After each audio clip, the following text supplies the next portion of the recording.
Imagine a world with no safety net. A world where there's no Federal Reserve to print money when things get tough. No FDIC to insure your bank account. A world where the entire economy of the United States, the emerging industrial engine of the globe, could collapse overnight simply because of a rumor. Now imagine that in the midst of this chaos, the President of the United States is powerless to stop the bleeding. The U.S. Treasury is functionally empty. Who do you call when the government itself is broke? In the late 19th and early 20th centuries, there was only one answer to that question. A man who didn't just have money, he was the money. A man so terrifyingly powerful that he could summon the titans of industry to his private library, lock the doors, and force them to save the American economy before sunrise. John D. Rockefeller built an empire of oil. Andrew Carnegie built an empire of steel. But J.P. Morgan, he built something far more permanent. He built the operating system that controls them all. He built modern finance. Welcome to Econ History. Today, we are taking a definitive deep dive into the story of the American Jupiter, the man who consolidated chaos into order, and in doing so, designed the financial world you woke up in this morning. To understand the system we live in today, we must first understand the psychology of the man who engineered it. Unlike many of the famous robber barons of his era, John Pierpont Morgan was not a rags-to-riches story. He didn't crawl out of poverty. He was born into the aristocracy of capital. His father, Junius Spencer Morgan, was a titan of merchant banking in London, the man who acted as the bridge between the old money of Europe and the exploding opportunities in America. Young J.P. was bred for a singular purpose: to manage capital on an international scale. He was educated in Switzerland and Germany. He was fluent in multiple languages. He understood art, culture, and complex mathematics. He wasn't an industrialist getting his hands dirty in oil pits or steel mills. He was a banker. And in those days, European bankers looked at the emerging American economy with a mixture of extreme greed and utter terror. When Morgan arrived on the American business scene in the post-Civil War era, he looked at the booming U.S. economy and he didn't see opportunity. He saw disgusting, inefficient chaos. America was the Wild West of capitalism. It was a free-for-all. Thousands of small railroad companies competed brutally.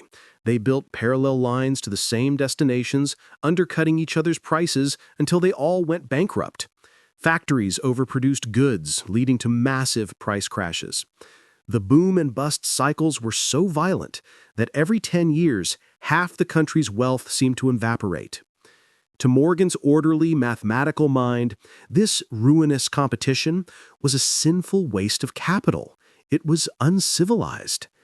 Morgan developed a different philosophy, one that would change the face of capitalism forever. He believed in order. He believed in control. And most importantly, he believed that a small group of rational, powerful men, led by him, could manage the economy far better than the chaotic, invisible hand of the free market. To him, unfettered competition led to anarchy. The only solution was consolidation. He developed a playbook that became known simply as Morganization. The process was ruthless and effective. Find a struggling industry full of competing companies, buy enough control in all them, or threaten to cut off their credit lines if they refused. Force them to stop competing and start cooperating. Fire incompetent management and install his own trusted lieutenants on the boards. Then merge them all into one giant, dominant trust.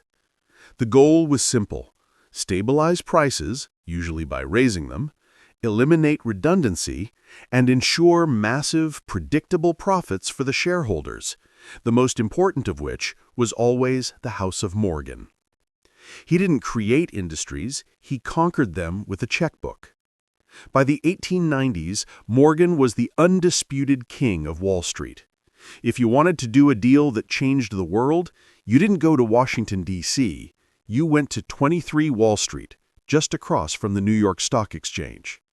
His power was demonstrated in how he reshaped the fundamental building blocks of the 20th century: energy and steel. First, electricity. Thomas Edison was a brilliant inventor, but a chaotic businessman. He was bogged down in patent wars and couldn't raise the capital needed to electrify America's cities. Morgan saw the future in electricity, but he knew Edison couldn't scale it alone. Morgan stepped in. He orchestrated a massive merger, combining Edison General Electric with its main rival, Thomson Houston.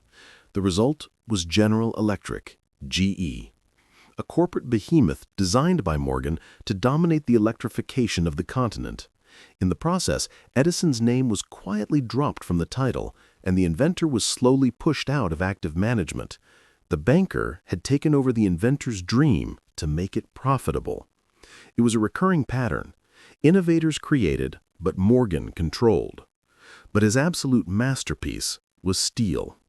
At the turn of the century, steel was the backbone of industrialization. Andrew Carnegie was the Rockefeller of the steel industry, ruthlessly efficient, innovative, and wildly profitable.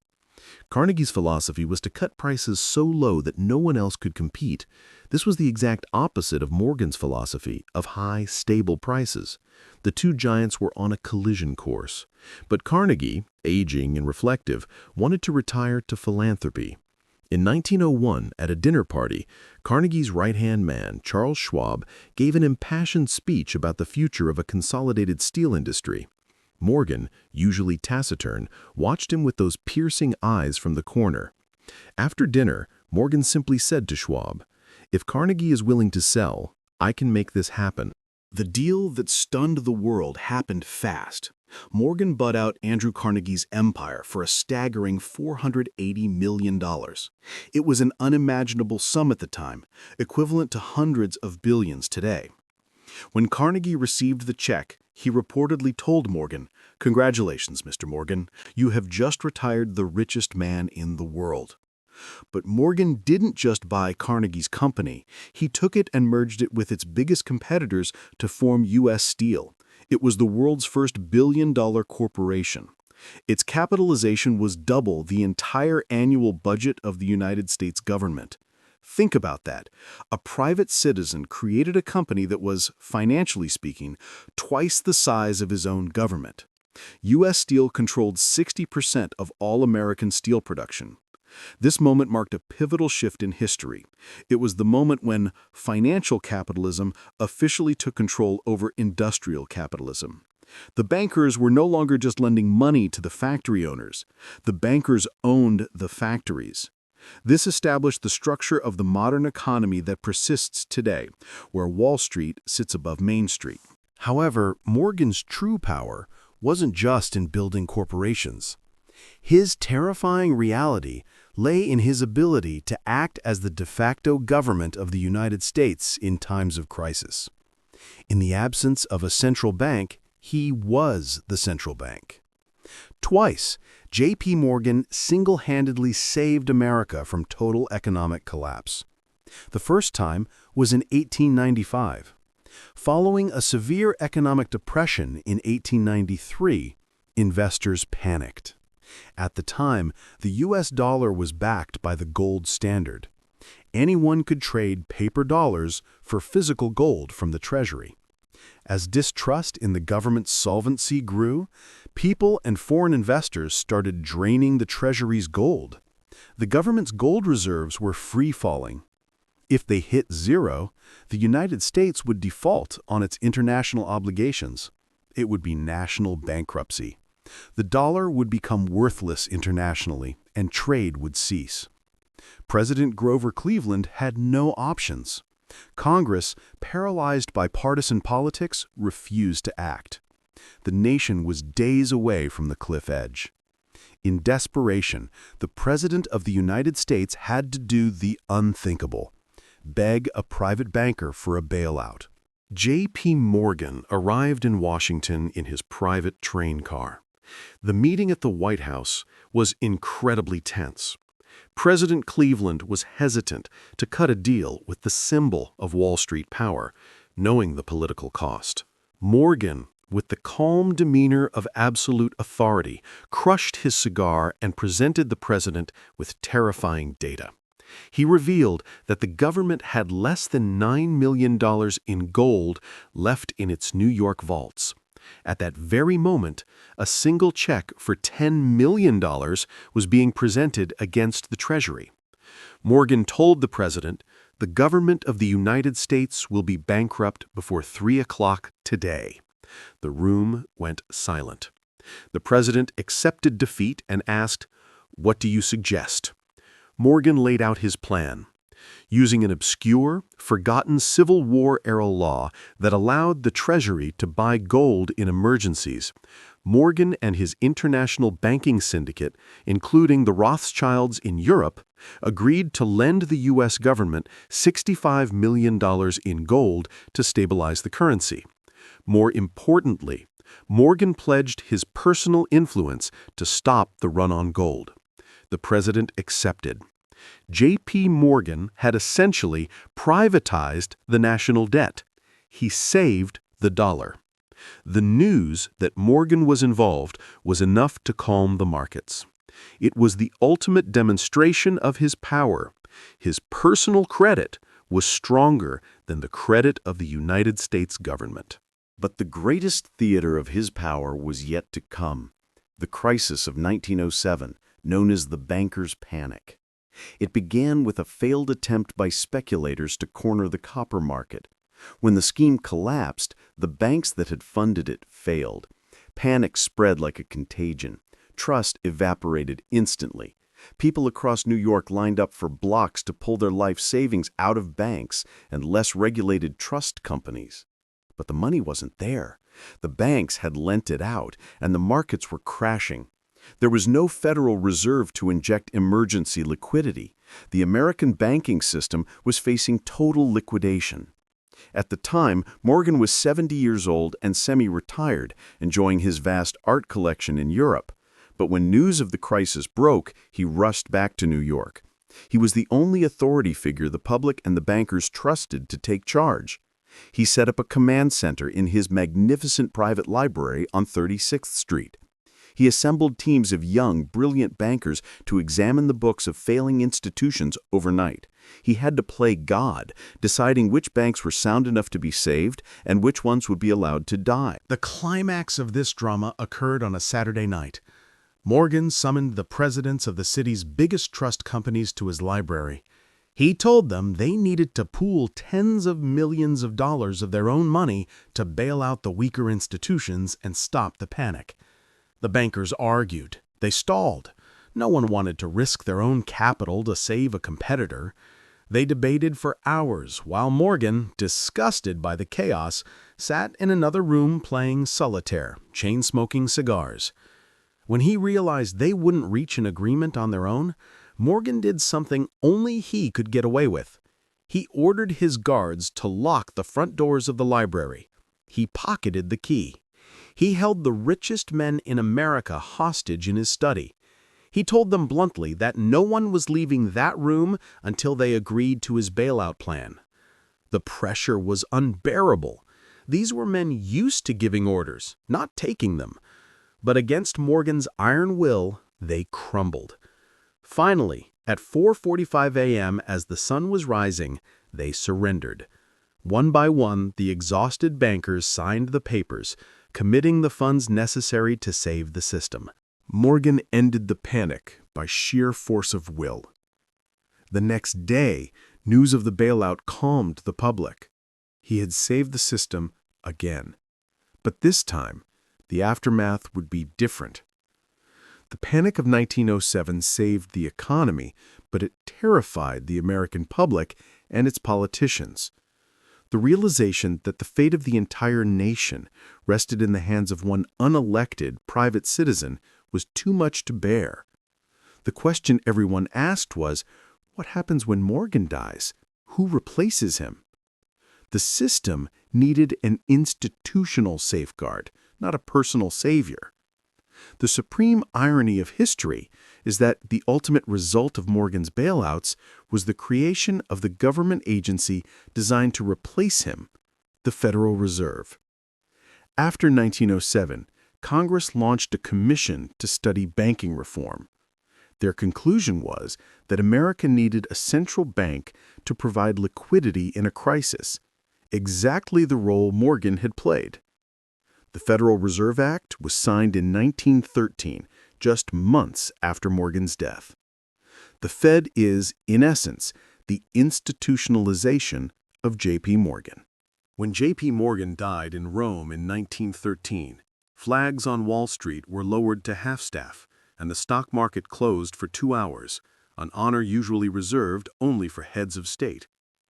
Upon his death, his personal estate was valued at around $80 million, plus an art collection worth roughly the same. It is said that when John D. Rockefeller read this figure, he shook his head and said, "And to think he wasn't even a rich man." Rockefeller missed the point entirely. Rockefeller's wealth was his own. Morgan's power wasn't in how much money he personally owned. His power was in how much of other people's money he controlled. He sat at the intersection of global capital flows. So how do you live in J.P. Morgan's system today? Look around you. The philosophy of Morganization, consolidation, and the reduction of competition is the blueprint for modern corporate America. From the massive tech monopolies that control your data, to the airline mergers that limit your choices, the drive to consolidate chaotic markets into a few dominant players is pure Morgan legacy. He believed efficiency came through scale, and we live in a world defined by gigantic scale. Furthermore, the concept of too big to fail was practically invented in Morgan's library in 1907. He established the precedent that certain financial institutions are so critical to the systemic web that they cannot be allowed to collapse because their failure would drag everyone else down with them. This is the exact logic governments worldwide used during the 2008 financial crisis to bail out the big banks. Morgan's ghost was present in every one of those decisions. Morgan shifted the center of gravity forever. Before him, power lay with the people who made things, industrialists, farmers, inventors. After him, power belongs to the people who finance things. He ensured that finance would forever dominate industry. J.P. Morgan was an unapologetic elitist. He didn't believe in economic democracy. He believed the masses were emotional and untrustworthy, and that the economy should be guided by men of high standing. He built the system designed for giants, not for the little guy. But there is a crucial, timeless lesson in his philosophy that applies to everyone watching this today, and it was revealed in a dramatic moment near the end of his life. In 1912, a year before he died, Morgan was called to testify before Congress. The government was trying to prove that a money trust existed, a small cabal of bankers controlling America. The committee lawyer tried to corner Morgan, asking him about the basis of credit. The lawyer asked, "Is not commercial credit based primarily upon money or property?" Morgan sat up, glared at the lawyer, and delivered one of the most famous lines in financial history. "No, sir. The first thing is character." The confused lawyer asked, "Before money or property?" Morgan replied, "Before money or anything else. Money cannot buy it, because a man I do not trust could not get money from me on all the bonds in Christendom. And I have known a man to come into my office, and I have given him a check for $1 million when I knew he had not a cent in the world." This might sound strange coming from the ultimate capitalist, but it is the hidden core of the system he built. While the modern financial system seems massive, impersonal, and run by algorithms, the ultimate takeaway for you is this. At its foundation, the entire financial system is built on trust, or what we now call creditworthiness. In Morgan's world, the world we still live in, your reputation, your ability to manage debt responsibly, and your financial discipline are your most valuable assets. The system is designed to reward those who use credit to build capital, just as Morgan did, and punish those who are consumed by consumer debt. You may not be able to lock bankers in your library to reshape the economy, but by understanding that you live in a system where finance dictates industry and where trust is the ultimate currency, you can learn to navigate the board instead of just being a pawn on it. J.P. Morgan was neither a saint nor a devil. He was a man who required order, and he had the power to impose it upon the world. And whether we like it or not, the order he created is the bedrock of our modern lives. If you enjoyed this deep dive into the architects of our economy, make sure to subscribe to Econ History and hit the bell icon. We are just getting started. In upcoming episodes, we might look at the dynasty that even Morgan sometimes had to borrow from, the Rothschilds.